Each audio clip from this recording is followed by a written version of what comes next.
Hello, everybody. Welcome back. Another Wednesday is upon us. Happy Hump Day. I'd finished filming TTM Tuesday not that long ago, and then what I was going to open for today, I thought to myself, self, leave the cardboard up there because it'll make it a lot easier than crowding up the thumbnail like I always do. Because unfortunately for me, it is the final box of the Historic Autographs 1800s, the one hit per box. This has been an absolutely fun little series. More history stuff is required. There's a lot of stuff that just came out. Just quick shout out to Tripolic X Cards and stuff. He's been opening some amazing stuff that I absolutely and desperately want to get. Now then, with that, let's see, what are we going for? We've got the past two. We've got the Christmas Optichromes, which are amazing. Amazing. I love those. It's a little history of Christmas, and it's a subset that I kind of want to complete just to see what in the world is on there. But this is the final one. We're still... Ooh, how did that happen? If anybody saw that, I didn't, so I'm going to have to watch that back. But I'll just stick it on there for the moment. We're going in for the final box. Still hoping for the cut signature. Still hoping for any sort of relic, but we will see. That is empty, and then, I don't know, that one may have to come out. There's the holiday pack, so that is always the final one. That's always a good time. So let's get into it. Let's see what in the world we got in the final box. Pack number 1. Contents 3 cards. We've gone through, don't think we've actually seen this one before. Sarah Bernhardt, Artiste. Wonder if that's actually how it would be pronounced. Sarah Bernhardt, 1844 to 1923, born Henrietta Rosine Bernhardt, did not know that, was the most celebrated actress of her time. Known for her remarkable performances on stage, she starred in some of the most popular French plays of the late 19th and early 20th centuries. Her talent, passion, and emotional range captivated audiences and critics alike. She played both female and male roles, including Shakespeare's Hamlet and Napoleon II in, L'Aiglon? Sorry, I do not speak of the French.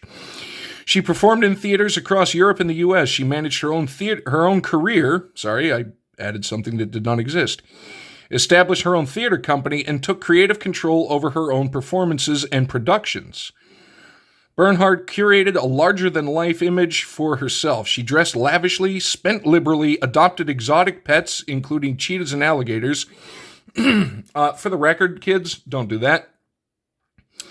Hosted seances and had many affairs, often with her co-stars. She continued to perform even after her leg was amputated in 1915 following an injury. She was also a talented sculptor and painter, exhibiting her work in salons in London and Paris. Sarah Bernhardt became a cultural icon and a symbol of female empowerment and artistic excellence. Her impact on the male-dominated theater world inspired generations of actresses. Was there anything she couldn't do? That is pretty lavish, I do have to say. And again, that was the base one. The base ones are always out of $2.99. And then we have some of the numbered ones that will come later. There we go. The Birth of Branch Rickey. Signed, Jackie Robinson. The birth of Wesley Branch Rickey in 1881 brought into the world a pioneer in baseball history, known for breaking the color barrier by signing Jackie Robinson, thus initiating the integration of Major League Baseball. Rickey began... Come on, focus, please. There we go. Rickey began his professional baseball career in the major leagues primarily as a catcher. He played for the St. Louis Browns, the New York Highlanders, later known as the Yankees, and the St. Louis Cardinals.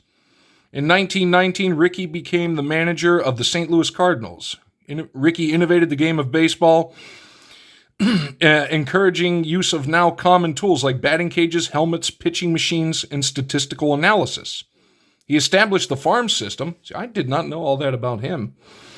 To develop young players for the team, pushing the Cardinals to become competitive in the National League. In 1942, Rickey became the president and general manager of the Brooklyn Dodgers. In 1947, in a historic move that would shape the future of baseball and impact American society, Branch Rickey signed Jackie Robinson to a contract with the Brooklyn Dodgers. This marked the integration of Major League Baseball and broke the color barrier that had long segregated the sport. On April 15, 1947, Jackie Robinson started at first base for the Dodgers. That is awesome. That is awesome. And I just glanced down and I noticed, I didn't see it, but I noticed that here is our relic. So we're just going to, sorry, commish. And again, if I hit anything, odds will go up there just to make it a little easier. Or I'm just going to confound everything in the way that I normally do. Boop, boop, boop. There we go. I think that's the short print. But we've seen this one here. Eliphalet Remington, the rolling block rifle. We have seen him before. Doc Holliday. I like how... If I carried a business card anymore, that is kind of what I would want.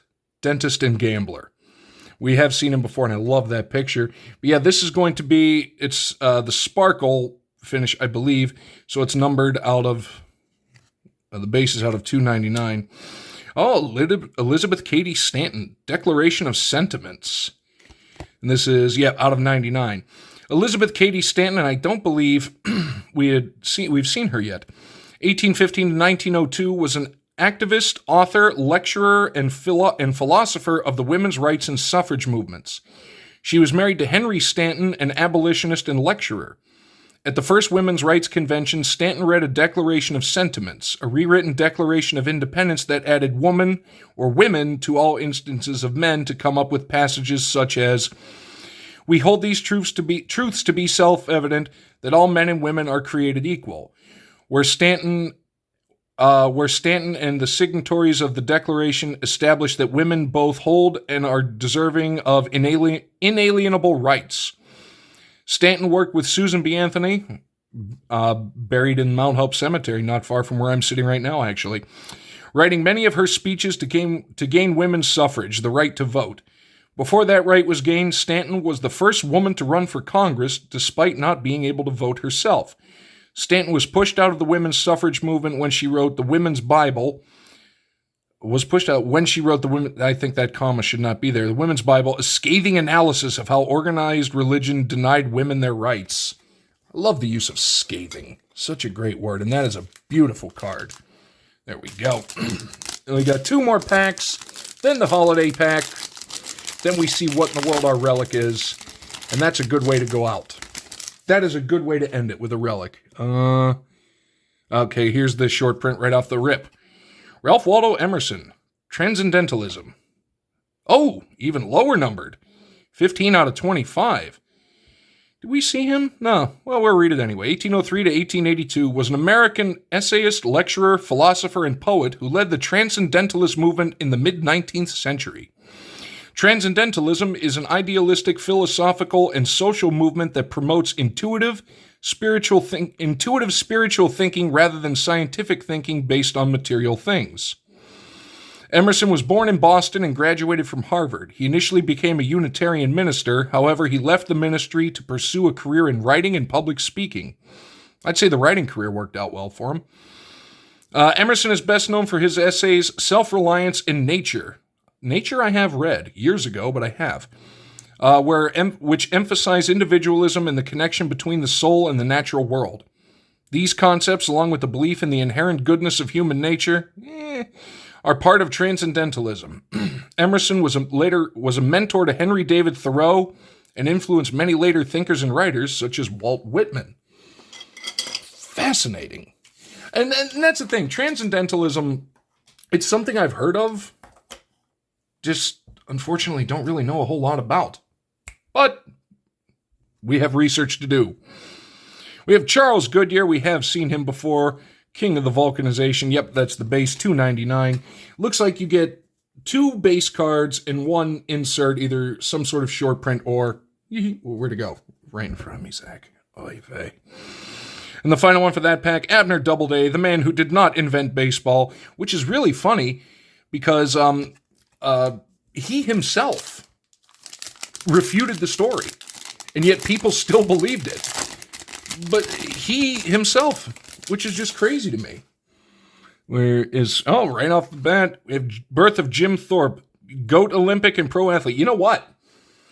Not going to lie, and I have been to Jim Thorpe's grave in Jim Thorpe, Pennsylvania.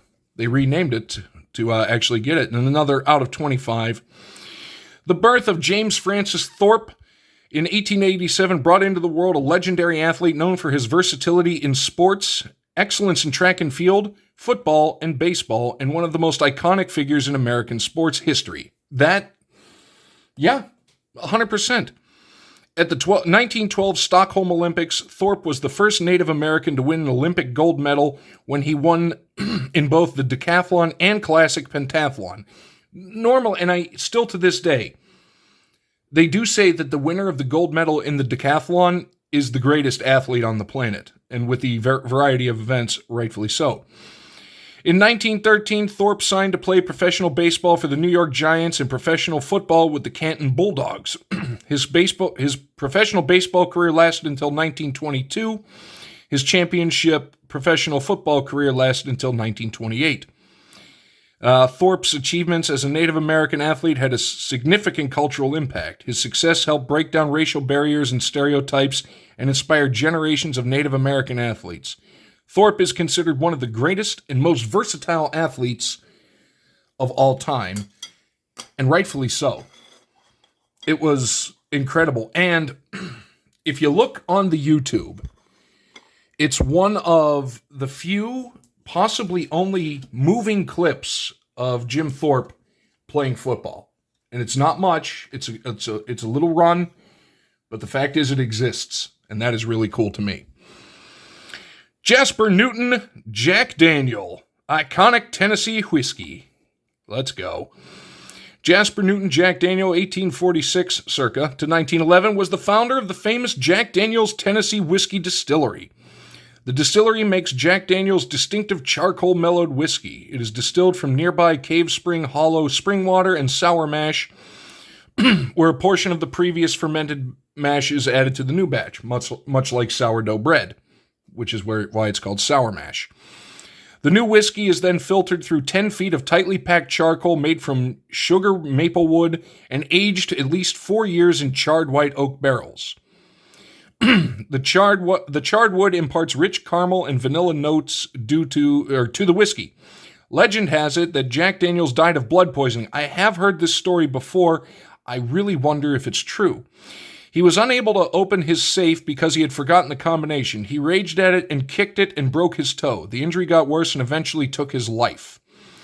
Although Jack never married nor had children, the distillery stayed in the family as his nephew Lem Motlow ran the company after its namesake passed. Again, that's one of those stories. I have heard it, the fact that he got so angry at his safe he kicked it and ended up dying from it. Is it true? Maybe.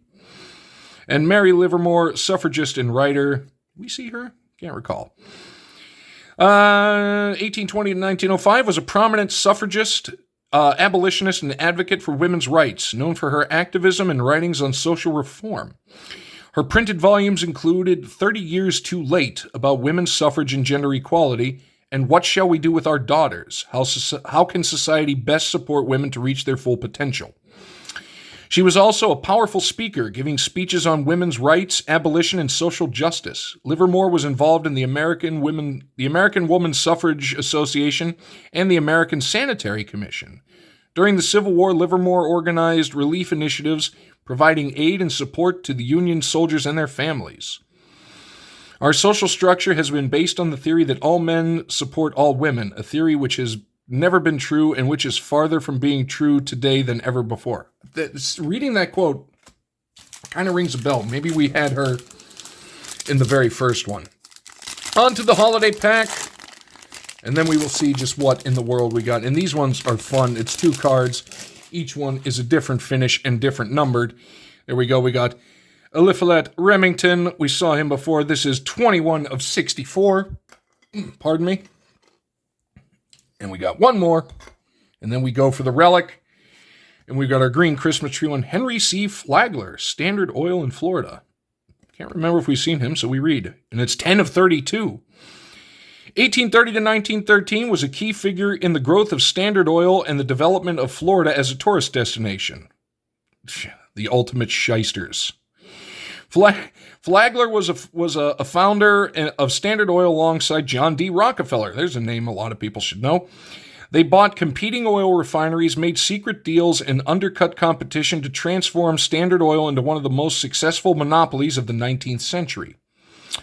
In 1872, Standard Oil absorbed 22 of its 26 competitors. In 1879, the Commonwealth of Pennsylvania, shout out to the home state, also one of the 3 actual Commonwealths. Is it 3? Maybe 4. Can't remember what Kentucky is. Was the first to indict Standard Oil on charges of monopolizing the oil trade. Flagler was also the founder of the Florida East Coast Railway, much of which he built with convict labor, the successor to slave labor. The railway connected Florida's east coast from St. Augustine to the south of Miami by 1904 and added the Key West extension by 1912. Flagler co-founded and significantly invested in the cities of Miami and Palm Beach, shaping their growth and prosperity. Flagler built several hotels and his residence in Florida and is known as the father of Miami and Palm Beach. I do not know that name. I'm going to have to look into that. But now, it is time for the relic. And before we do that, okay. Boom. Looks like document touch. It's either document touched card 1 and 9 or a fabric relic. I did not notice what it was, but either way, it's going to be one of those. Come on, Mo. Come on, Mo. Come on, Mo. Probably not. Roger Jones, longest serving adjutant general of the U.S. Army, 1825 to 1852. Authentic relic. What in the world are you? Interesting. July 6, 18 something. Well, we know roughly what year it would be. They're from, or said, what in the world? Okay, let's see. You have received historic autograph 2024, the 1800s document touched relic card from Roger Jones, 1789 to 1852. Oh, that is awesome right there. Let's go. Here we got the number. Longest serving adjutant general of the U.S. Army, 1825 to 1852. To view the full scan of the original document, please visit the 1800s document library on our website located in Our Products 2024 menu. Production run 164. You know what's going to happen. That's right. We're going to go take a look at it. And over at the laptop we're going to take a look at this. I know you can't see it, but I have the relic right in front of me, the Roger Jones one. All right, let's see. On the back, we're on Historic Autographs website. Shout out to them, by the way. View the full scan of the original document. Please visit the 1800s document library on our website located in the Our Products 2024 menu. Okay, Our Products 2024. I'll be coming back to this later. The 1800s. Oops. I saw something. Hold on. Document library. I clicked too fast. Okay, document. All right, go away. All right, document library. Ooh, man, there's some. Look at this.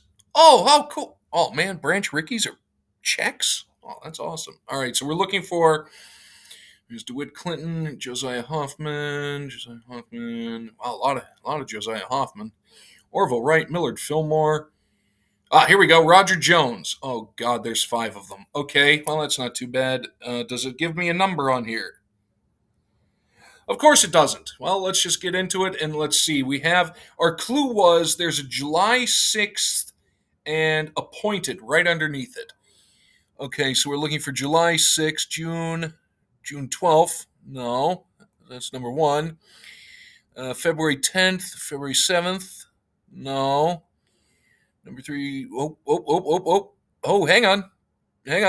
July 6th, 1832. No person was appointed or promoted. Here we are. Here's the one. My section would be from right about, you don't see the War Department, but you see July 6th and then 18. And then it goes down to assistant. So we've got this little chunk right about there. Oh, that is cool. So no person. Okay, the following regulation has been received from the War Department and is published for general information. No person will be hereafter permanently appointed or promoted in the medical staff of the Army until he has passed an examination before a proper board and received a favorable report therefrom. Sorry, I have to get close because, yeah, unfortunately, we cannot make this bigger. Or can we? No, we can't even right click on it. Medical board consists of 3 surgeons, and assistant surgeons will be detailed from time to time by the orders of the War Department, who will examine the qualifications of all persons authorized to present themselves for that purpose and will report to the Surgeon General their opinion thereupon. In the execution of this duty, the board will rigidly scrutinize, I like that, the pretensions of each candidate and report favorably upon no case admitting a reasonable doubt.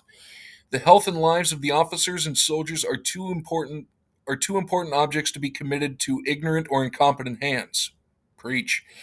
3. No allowance will be made for the services or expenses of persons undergoing these examinations, as they are considered indispensable prerequisites to appointments, excepting, however, the cases provided at the close of the 4th paragraph of this regulation, which we'll only see the first page. The present state of the service requiring the immediate services of the surgeons and assistant surgeons authorized to be appointed by the Act of 28th of June 1832.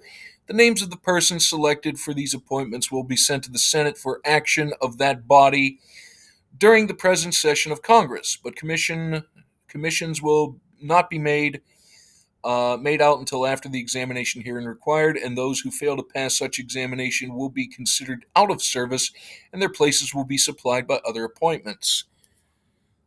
I have no idea what that means, but it looks like, okay, so promoting any medical staff, like high-ranking medical staff of the Army, you have to go through a medical board review. That is really cool, and I like the fact, I know you can't see it because I'm sitting in front of my computer recording the screen, but this is really cool, and the fact that, oh, wait a minute, really?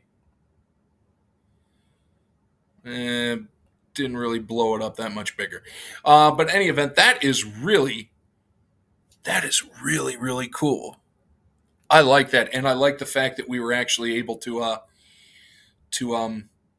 to look into it and see what it was. That was the stuff. That was the one thing I said I would always like to have, but haven't had yet for many of the sets. But now it looks like it's becoming commonplace. That is really cool. So that's going to do it officially for the final box of the 1800s. I really hope you enjoyed this series because I absolutely did. More history coming. Thank you so much. Hope you enjoyed this, and we'll see you next time, everyone.